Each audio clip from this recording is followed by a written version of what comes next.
Welcome viewers. இன்றைக்கி நம்ம என்எல்சிலேருந்து ஒரு அட்டகாசமான ஜாப் ஓப்பனிங் கொடுத்துருக்காங்க. அதை பற்றி தான் பார்க்க போகிறோம். வாங்க வீடியோ போகலாம். என்எல்சிலேருந்து வந்திருக்கிற ஜாப் நோட்டிஃபிகேஷன் தான் பார்த்துட்ருக்கோம். இந்த ஜாப் யாருக்கு அப்படின்னா ப்ராஜெக்ட் அஃபெக்டட் பர்சன்ஸ் அவங்களுக்கு மட்டும் கொடுத்துருக்காங்க. மொத்தம் 239 ஓப்பனிங். டிப்ளமோ முடிச்சிருக்கீங்க அப்படின்னா 100 ஓப்பனிங் கொடுத்துருக்காங்க. ஐடிஐ முடிச்சவங்களுக்கு 139 ஓப்பனிங் கொடுத்துருக்காங்க. இன்கேஸ் நீங்கள் ஐடிஐ முடிக்கல, என்ஐசி சர்டிஃபிகேட் வச்சுருக்கீங்க அப்படின்னா நீங்கள் அப்ளை பண்ணலாம். ஏஜ் லிமிட் என்ன அப்படின்னா 37 வயசு அண்டர்சர்ட் கேட்டகரிக்கு, ஓபிசிக்கு 40 வயசு, எஸ்சி எஸ்டி கேட்டகரிக்கு 42 வயசு கொடுத்துருக்காங்க. சேலரி எப்படி அப்படின்னா டிப்ளமோ ஹோல்டருக்கு first year 18,000, second year 20,000, third year 22,000.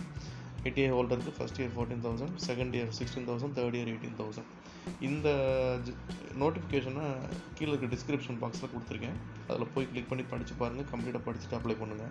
எப்படி அப்ளை பண்ணலாங்கிற கம்ப்ளீட் டீட்டெயில் கொடுத்துருக்காங்க. என்னென்ன டாக்குமெண்ட் அப்லோட் பண்ணணும், டாக்குமெண்ட்டோட சைஸ் என்ன இருக்கணுங்கிறதெல்லாம் கொடுத்துருக்காங்க. செக் பண்ணிட்டு அப்ளை பண்ணுங்கள். இது எப்போ அப்ளை பண்ணலாம் அப்படின்னா 20ஆம் தேதி 3ஆம் மாதம் 2024 காலைல 10 மணிக்கு ஓப்பன் பண்ணுறாங்க. 19ஆம் தேதி 4ஆம் மாதம் 2024 சாயங்காலம் 5 மணிக்கு க்ளோஸ் ஆகுது. ஆன்லைனில் மட்டும்தான் அப்ளை பண்ண முடியும். ஸோ அதனால் இந்த டேட்டுக்குள்ளே அப்ளை பண்ணிடுங்க. All the best. Thanks for வாட்சிங்.